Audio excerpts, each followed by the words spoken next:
Torcedor Vascaíno! Fala minha galera do Comenta Léo, saudações vascaínas, mais um vídeo do nosso canal, mais um Notícias do Vasco. Como é bom iniciar um vídeo após uma vitória do Vasco, como é bom, né? As coisas ficam mais aliviadas, é como eu falei na live ontem, quando o Vasco ganha, tudo fica mais tranquilo, fica melhor, o clima melhora, enfim. Que bom iniciar esse vídeo após uma vitória do Vasco. E nesse vídeo nós vamos falar sobre três desfalques importantes que o Zé Ricardo deve ter no jogo contra o Audax. E olha, a gente vai falar até sobre essas questões de substitutos, porque Nenê, Nazário e Juninho devem ficar de fora do jogo contra o Audax. Nazário e Juninho, devido o terceiro cartão amarelo. E Nenê, como falou o próprio Zé Ricardo na entrevista coletiva, há um planejamento para que ele fique de fora desse jogo. A gente vai falar porque o Vasco hoje não tem substitutos para esses jogadores. A gente vai falar sobre essa situação, um jogo interessante para a gente ver. Vamos trazer os números de Luiz Cangá, uma análise. Olha, o jogador teve números expressivos para um jogo de futebol, para uma partida. Quem analisa e sabe que foram números muito importantes e expressivos os números do Cangá no jogo contra a equipe do Bangu. Vamos falar sobre o jogo contra o Audax e, obviamente, sobre a derrota da Portuguesa agora há pouco, que fez o Vasco se aproximar da classificação para a semifinal, e o Vasco precisa aí ganhar seus próximos jogos para poder chegar à classificação. E, obviamente, vamos falar sobre o jogo Vasco e Bangu, porque até o Zé Ricardo admite, esse tipo de jogo o Vasco vai enfrentar muito ainda esse ano. Então, sobe a vinheta! Salve, salve, torcedor! Estamos iniciando o nosso vídeo. Daqui a pouco a gente vai analisar o Cangá. Vamos analisar o jogo do Vasco contra a equipe do Bangu. Vou falar um pouquinho aí sobre o que eu tô achando da equipe do Vasco. Vamos falar sobre esses três desfalques. Mas antes, mandar aquele abraço para você que está sempre junto com a gente, que curte, compartilha, que se inscreve no canal. Muito obrigado, viu? Vocês são o principal combustível para que este canal esteja no ar. E para você que está chegando pela primeira vez, seja muito bem-vindo ao Comenta Léo Vascaína, que a gente fala tudo de Vasco todos os dias, análise, informações, comentamos as notícias, trazemos live, enfim. Aqui é o lugar do Vascaíno e será um prazer enorme ter você como nosso inscrito e que ajude a gente a chegar aos 5.000 inscritos, que é a nossa meta, né? Então, dá essa moral aí.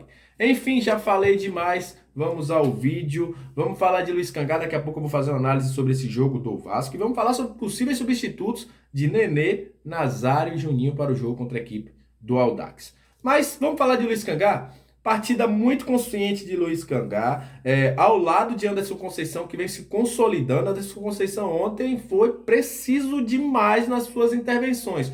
Bons carrinhos, jogador que tem um tempo de bola muito interessante, deu algumas intervenções muito até perigosas para os outros, mas mostra que o jogador tem muita consciência. Eu acho que Anderson Conceição hoje é uma unanimidade para a zaga do Vasco. Eu fico com um pouco de receio porque não tem hoje um reserva para o Anderson Conceição, um jogador com pé esquerdo, mas vem jogando muito, vem se destacando, o xerife do Vasco da Gama, e queimando a língua de muita gente aí que falou que era reserva de Paulão e tal e tal. O cara tem mostrado ser bastante consciente nos últimos jogos do Vasco da Gama. Mas o Luiz Cangá ontem fez uma grande partida, gente. Mesmo não aparecendo tanto, eu vou trazer aí na tela, tá passando os números dele. Ele teve 7 desarmes no jogo. Olha, esse número é um número expressivo, para vocês terem ideia. Yuri, que é o cara que mais desarma no time do Vasco, tem essa média de 7 desarmes. Foram 7 desarmes do Cangá, 2 rebatidas. Ele aí acertou 35 dos 36 passes que deu. Para você ter uma ideia, o Anderson Conceição aí acertou em torno de 80%. Ele acertou quase 98% dos passes.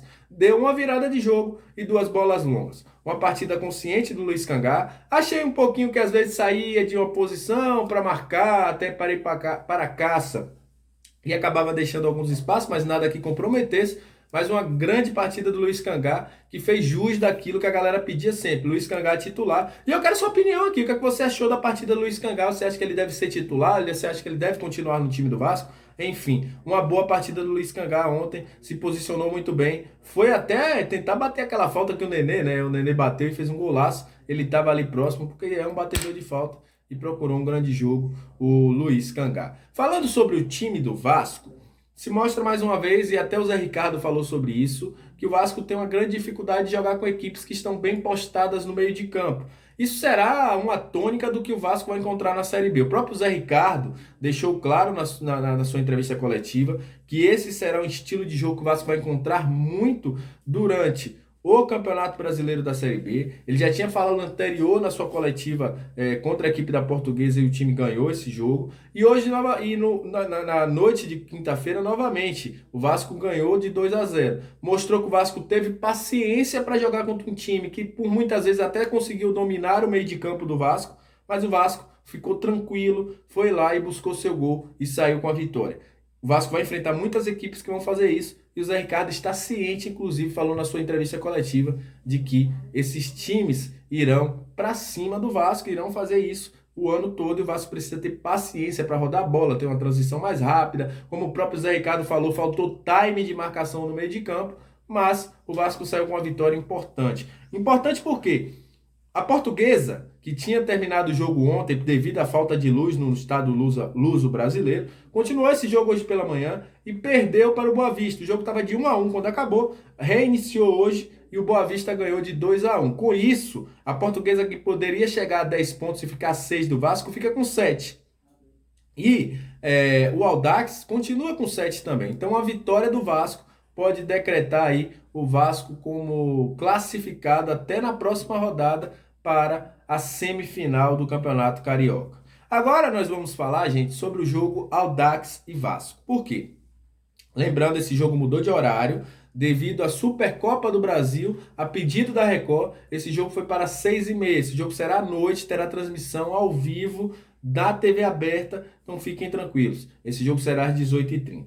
E o Vasco deve ter 3 reforços, 2 deles já confirmados, Nazário e Juninho. E o Nenê, como falou ontem, após uma pergunta do amigo Emerson Rocha ao Zé Ricardo, já tinha aí um planejamento para que ele jogasse 3 jogos e folgasse 1. E esse jogo do Audax, o Nenê deve ficar de fora.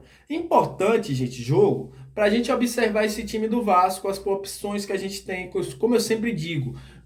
O Campeonato Carioca, quando muita gente fala que não é laboratório sim, porque jogos como esse, que a gente tira alguns jogadores principais, a gente vê como é que está o elenco, como é que o elenco pode rodar, e será uma quebra-cabeça muito importante para o Zé Ricardo nesse jogo. Por quê? Na vaga do Juninho, ele tem algumas opções, até opções mais fartas do que a opção para Nenê e para Nazário. Porque é o seguinte, na vaga do Juninho, ele pode colocar o Galaça e continuar jogando com o Matheus Barbosa como um primeiro volante. Ele pode utilizar o Zé Gabriel como primeiro volante e adicionar o Matheus Barbosa como segundo volante, que é a melhor posição que o Matheus Barbosa consegue jogar. A gente já viu que ele fica muito desconfortável jogando como primeiro volante.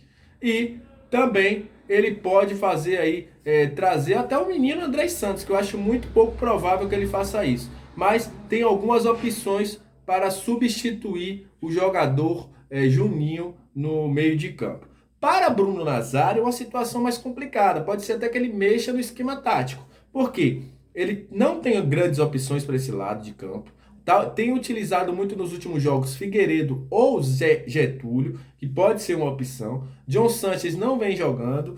Laranjeira às vezes entra, mas não é uma opção. Então será um quebra-cabeça maior para essa posição do Zé Ricardo com o Nazário, porque o Vasco hoje não tem um jogador para substituir nem o Gabriel Peck, nem o Nazário. Pode ser que ele mude de posição, pode ser que ele bote o próprio Getúlio, que é a grande opção. Acho que será o cara que será o substituto do Getúlio, mas mesmo do Nazário, mas mesmo assim fica um pouquinho fora de posição. Eu gosto de ver o Getúlio jogando mais centralizado ali, apesar dele circular bastante, eu acho que ele mais centralizado, tendo a referência do gol, ele joga melhor.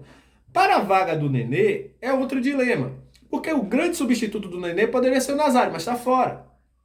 Aí a gente pode testar um Isaac, um Laranjeira que joga por ali, até o próprio Figueiredo, mas não tem grandes opções assim, um grande substituto. Será um grande quebra-cabeça para o Zé Ricardo. Pode ser até que ele desista desse planejamento e continue com o Nenê, até para que o Nenê, por falta de opções, mas ele vai ter que rodar o seu elenco e vai ter que fazer o seu melhor nesse momento para poder trazer o melhor time para o Vasco contra a equipe do Audax. Lembrando novamente, o Vasco ganhar o Audax, o Vasco vai a 19 pontos, o Vasco chega a 12 pontos do Audax, dependendo dos outros resultados, o Vasco pode aí garantir a sua classificação para a semifinal do Campeonato Carioca. E eu quero sua opinião aqui embaixo. O que é que você acha? Quem deve ser os 3 substitutos de Nenê, Nazário e de Juninho? Coloca aqui embaixo que eu vou estar de olho nos comentários. Muito obrigado, saudações vascaínas e até o próximo vídeo. Valeu!